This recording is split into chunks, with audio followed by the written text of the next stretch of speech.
अस्सलाम वालेकुम नाज़रीन, आज का सच के साथ मैं हूं नदीम हुसैन।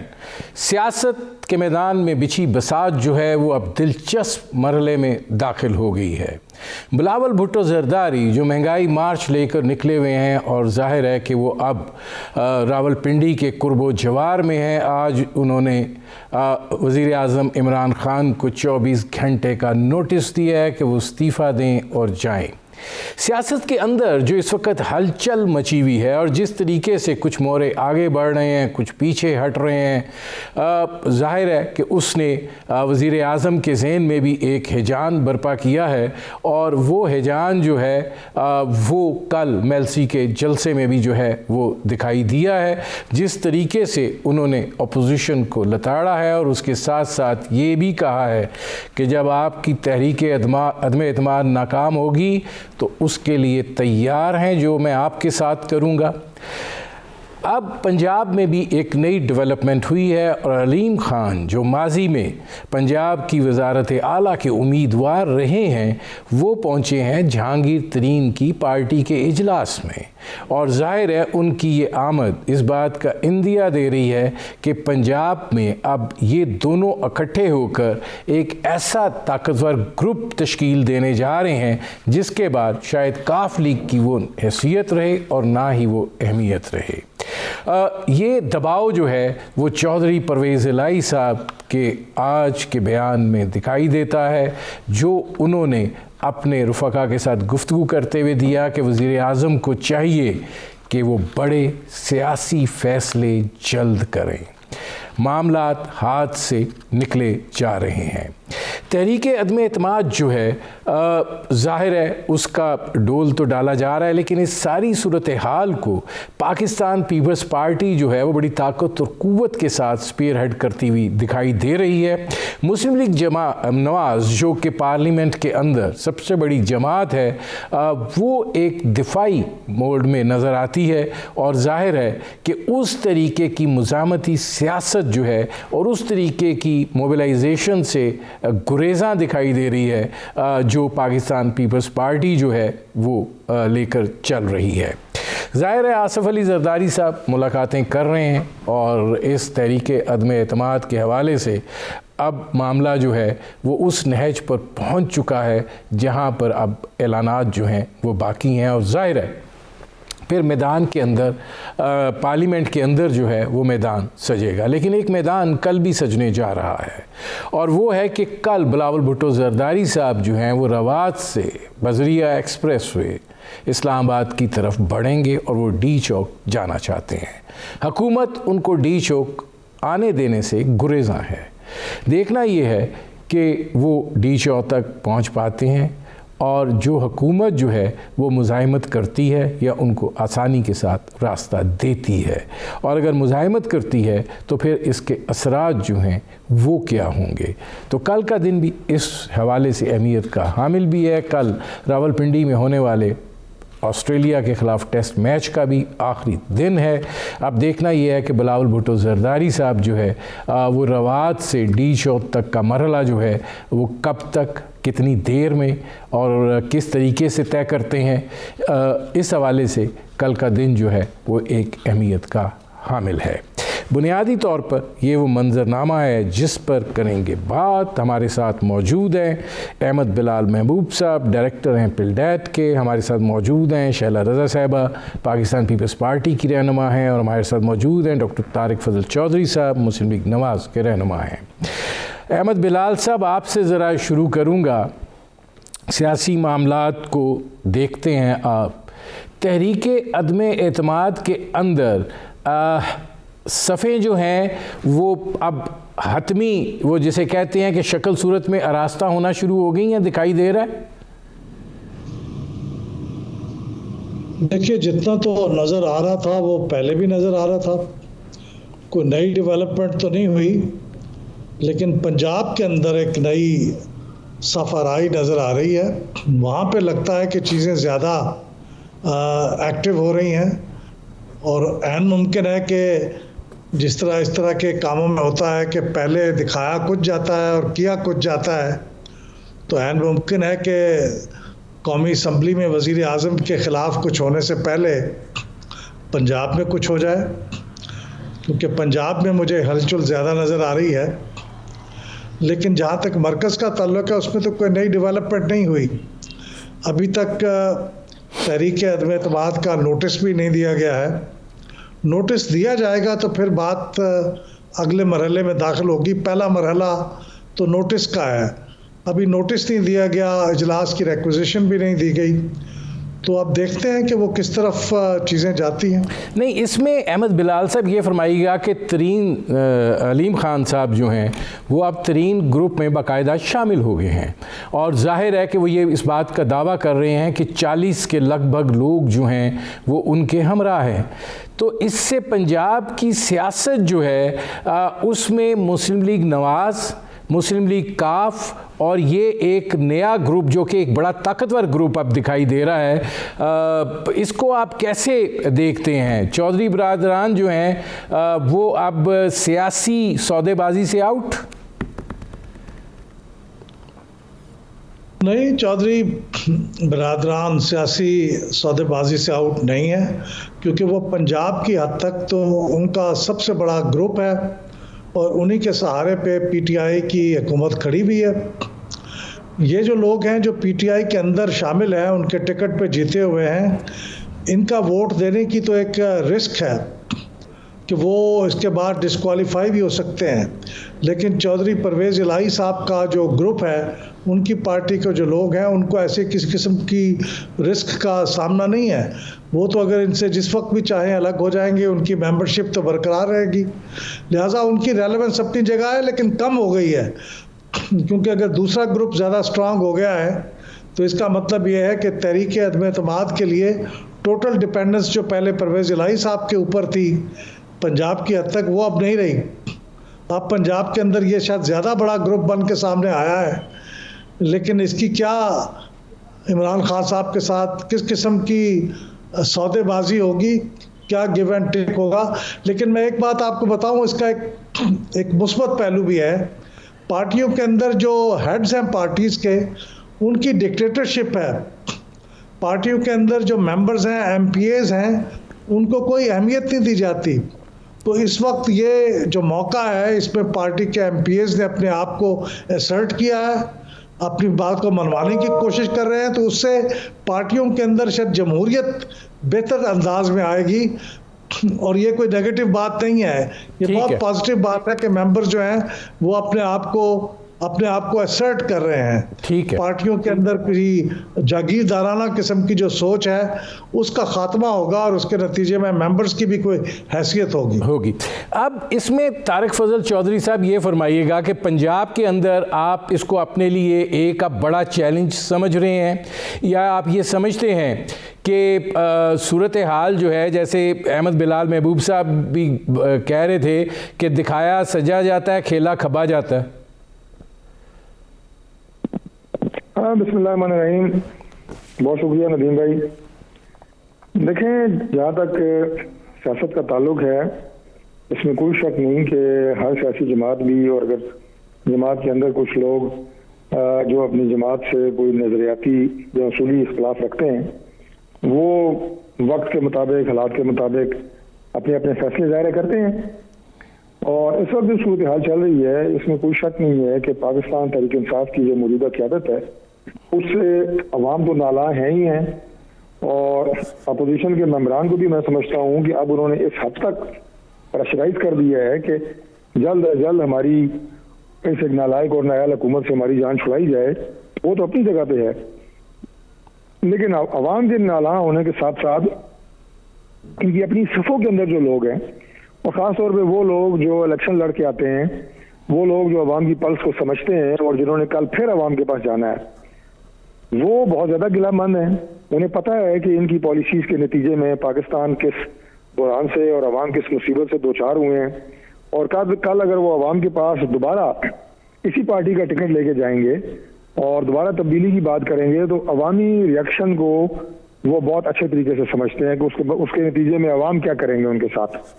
तो लिहाजा वो दबे अल्फाज में पार्टी की इंटरनल मीटिंग्स के अंदर भी आवाज़ उठा रहे हैं, वो जो इजलास होते हैं कौमी असम्बली के, उसमें भी अपनी पार्टी पॉलिसीज़ पे एतराज़ कर रहे हैं, जो लोग नॉन इलेक्टेड हैं, जो अवाम से लाताल्लुक हैं और वो गवर्नमेंट में पोजीशन होल्डर हैं, आला पोजीशनों पे फाइज हैं, बल्कि मैं ये कहूँगा कि वज़ीर आज़म उन्हीं के मशवरों पे चलते हैं, उन्हीं के फैसलों के, उन्हीं की जो राय है उसी के मुताबिक फैसले होते हैं। जो अवाम दुश्मन हैं, गरीब खुश हैं, तो ये लोग तो बहुत ज़्यादा फ्रस्ट्रेटेड हैं। और अब अगर उन्हें को उम्मीद की किरण नज़र आ रही है आगे कि उसमें अपोजिशन की जमातें मिल के एक हिकमत अमली बना रही हैं जिससे न सिर्फ पाकिस्तान की आवाम की जान छूटेगी और लोग जो हैं वो बहुत जल्द इंशाल्लाह खुशखबरी सुनेंगे, तो उन्होंने यकीनन मूव तो करनी है। उन्होंने देखना है हमारा मुस्तकबिल किस में है, किसके साथ है। जब आप लोगों से वोट लेते हैं तो मैं आखिरी बात कर रहा हूँ नदीम साहब, जब लोगों से वोट लेते हैं और फिर आपने उसके बाद देखना होता है कि मैंने डिलीवर क्या किया है, तो एक चीज होती है ज़मीर, उसकी भी तो कोई आवाज़ होती है। मैं अपने अवाम से वादा करके आऊँ कि मैं जनाब आपकी तकदीर बदल दूंगा और तब्दीली लेके आऊँगा और 5.5 साल मैं उनकी ज़िंदगी गर्क कर दूँ, तो मुझे नहीं एहसास होगा कि मैंने क्या वादे करके किया है। मैं एक ब्रेक लेना पड़ा है तारिक साहब, इसमें इफ एंड बट्स बहुत हैं, उस पर भी आते हैं। नाज़रीन, हमारी गुफ्तगू जारी है, एक मुख्तसर से कमर्शियल ब्रेक का वक्त हुआ है, मिलते हैं इस वक्फे के बाद।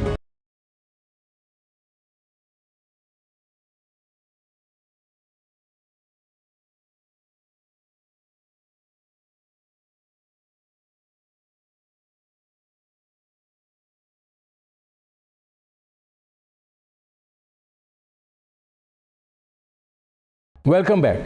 शैला रज़ा साहबा, ये फरमाइएगा कि पीपल्स पार्टी इस सारी सूरत हाल को जो है वो स्पीयर हेड कर रही है।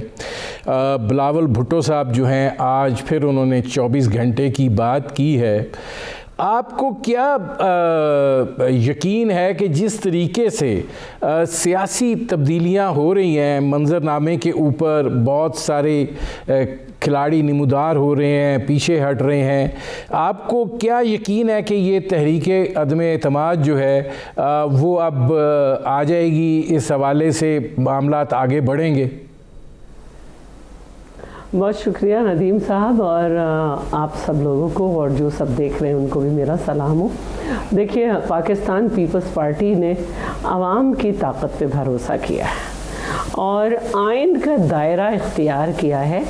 और दोनों बातें जब हम ये कर रहे हैं कि आइन के दायरे में रहकर हम असेंबली के अंदर और असेंबली के बाहर चल रहे हैं, तो असेंबली के अंदर बैठे हुए लोगों को समझ नहीं आ रहा था कि ज़िमनी इलेक्शन में उनके ख़िलाफ़ मुसलसल उनके इक़दामात की वजह से, कि जिनकी वजह से महंगाई है, बेरोज़गारी है और ख़ारजी तौर पर हम तन्हाई का शिकार हैं, ख़ारजी महाज पर भी। तो ये बहुत ज़रूरी था कि वो पहचान थे कि उन्होंने एक गलत शख्सियत का इंतखाब किया है जिसको वज़ीर आज़म बनाया है, और वो अपना फ़ैसला देते। लेकिन हर एक ने अपना एक वक्त शायद मुकर्रर कर रखा है कि उन्होंने कब छोड़ना है। छोड़ना तो ज़रूर है क्योंकि आवाम के पास जाना है। तो हमने फिर ये आवाम का रास्ता अख्तियार किया और आवाम को आवाज़ दी, और आवाम देख रहे थे कि वो आवाम जहाँ पे मौका मिला था कि इलेक्शन के रिजल्ट। देखिए शैला रज़ा साहबा, इन जुलूसों से तो फ़र्क नहीं पड़ेगा। असल चीज़ ये है कि आप लोगों को ये यकीन है कि आपकी नंबर गेम पूरी है, आपका जो आगे का नक्शा है, रोड मैप है, वो तय है, और ये नहीं कि अगर तहरीक अदम एतमाद जाती है और फिर अगर वो नाकाम होती है, क्योंकि बिलावल भुट्टो ज़रदारी साहब ये बात कह चुके हैं कि हम कोशिश करेंगे, यकीन से कुछ नहीं कह सकता, तो फिर इमरान खान साहब कह रहे हैं कि तैयार रहें। अच्छा, देखिए, चेयरमैन बिलावल ने ये इसलिए कहा कि ये बात की जा रही है कि इस्टेब्लिशमेंट जो है उसने अपने हाथ खड़े कर दिए हैं और लाताल्लुक़ी का इजहार किया है, तो उनकी बात को आधा न लिया जाए। उन्होंने उससे पहले कहा कि इस्टेब्लिशमेंट के किरदार पे कि वो न्यूट्रल है या नहीं, ये 2 से 3 दिन में पता, तहरीक अदम एतमाद में पता चल जाएगा। तो असल बात जो है वो ये है कि हमने एक कोशिश की है, उन सबको आवाज़ दी है जो इस आवाम के बलबूते पे वहाँ बैठे हैं कि आपके हलकों से गुजर कर आ रहे हैं, आप असेंबली में चिमटे बैठे हैं वज़ीर आज़म के साथ, उनकी गलत पॉलिसीज़ को सपोर्ट कर रहे हैं, आपके हलके की आवाम हमें सपोर्ट कर रही है। तो ये हुज्जत हमने इसलिए की है और हमें डी चौक पे भी इजाज़त मिल गई है जलसे की, और ऐसी बात नहीं है कि आवाम के प्रेशर नहीं है। मैं समझती हूँ कि ये पाकिस्तान की तारीख़ का, जिसे मैं नहीं कह रही, सब कह रहे हैं कि 75 साल तारीख़ का सबसे बड़ा रोड शो है और जिसमें लम्हा बलहमा इजाफा होता जा रहा है। शैला रज़ा साहब मैं आता हूँ नहीं है जी। अब इसमें अहमद बिलाल साहब ये फरमाइएगा कि अगर आप इस सारी सूरत हाल को देखें तो आप क्या समझते हैं कि तहरीक अदम एतमाद की कामयाबी के लिए इत्तेहादी वोट जो हैं वो बहुत इम्पॉर्टेंट हैं, क्योंकि उन पे फ्लोर क्रॉसिंग की क्लॉज नहीं आएगी, और जो अंदर से लोग हैं अगर वो एब्सटेन करते हैं या नहीं आते हैं, तो आपको लगता है कि ये मामलात इस तरीके से हो पाएंगे?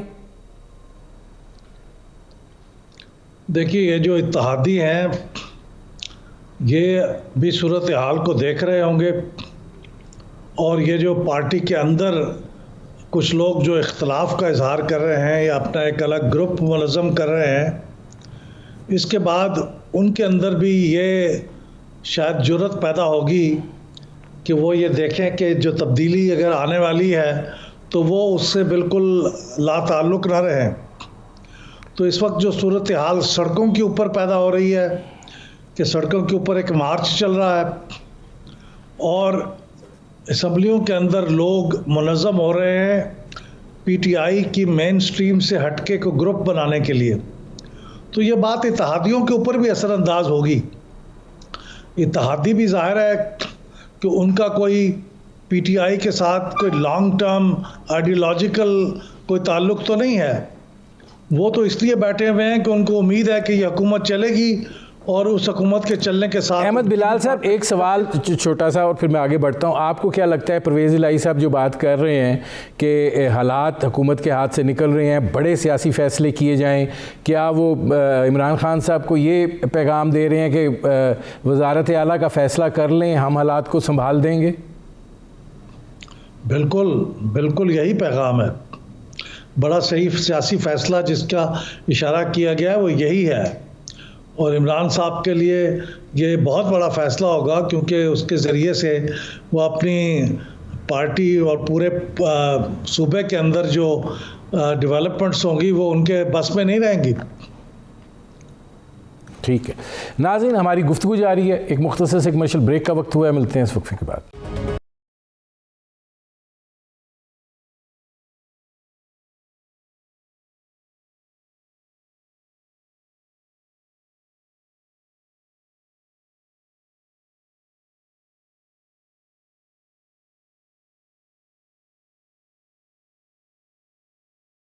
Welcome back. अच्छा, अब तारिक फजल चौधरी साहब ये फरमाइएगा एक दो सवाल आपसे कि अगर पंजाब की ये सूरत हाल है और ज़ाहिर है जो हुकूमत वक्त होती है वो उसके पास इख्तियार भी बहुत होता है और वो आखिरी हद तक भी चले जाते हैं, तो आपको क्या लगता है कि जो पैगाम चौधरी परवेज़ इलाही साहब दे रहे हैं और जो आज अलीम ख़ान तरीन ग्रुप के अंदर शामिल हो गए हैं, तरीन साहब लंदन में हैं, वहाँ से भी बहुत सी अफवाहें जो हैं वो गर्दिश कर रही हैं, तो क्या नून लीग जो है वो पंजाब की वज़ारत आला पे बड़े मकसद के लिए कंप्रोमाइज़ करने के लिए तैयार होगी? एक दफ़ा तो कह चुके हैं बिलावल भुट्टो ज़रदारी साहब के नून लीग को दिल बड़ा करना चाहिए। देखिए, मुस्लिम लीग नून में जितनी भी मुशावरत हुई है तहरीक अदम एतमाद के हवाले से, उसमें काफ़ी दिल पहले ही बड़ा किया है और अभी भी हमारे दिल बड़े हैं। आपको याद है पाकिस्तान पीपल्स पार्टी जब अलग हुई थी पीडीएम से, तो उस वक्त भी हमारा ख्याल यही था कि हमारी मंजिल चूंकि एक है, इस अवाम की जान छुड़ाना एक अजाब की शक्ल में जो हुकूमत इनके ऊपर मुसल्लत है, तो इस सिलसिले में हमारी किसी भी वक्त पाकिस्तान पीपल्स पार्टी के साथ दोबारा राहें मिल सकती हैं और दोबारा मिली और मिलकर दोबारा हमने ये फैसला किया कि इस तहरीक को आगे बढ़ाएं और निजात दिलाएं आवाम को। तो लेकिन इसमें तारिक फजल चौधरी साहब सवाल ये है कि आप लोग उस तरह फ्रंट फुट पे नहीं दिखाई दे रहे जिस तरह पाकिस्तान पीपल्स पार्टी है।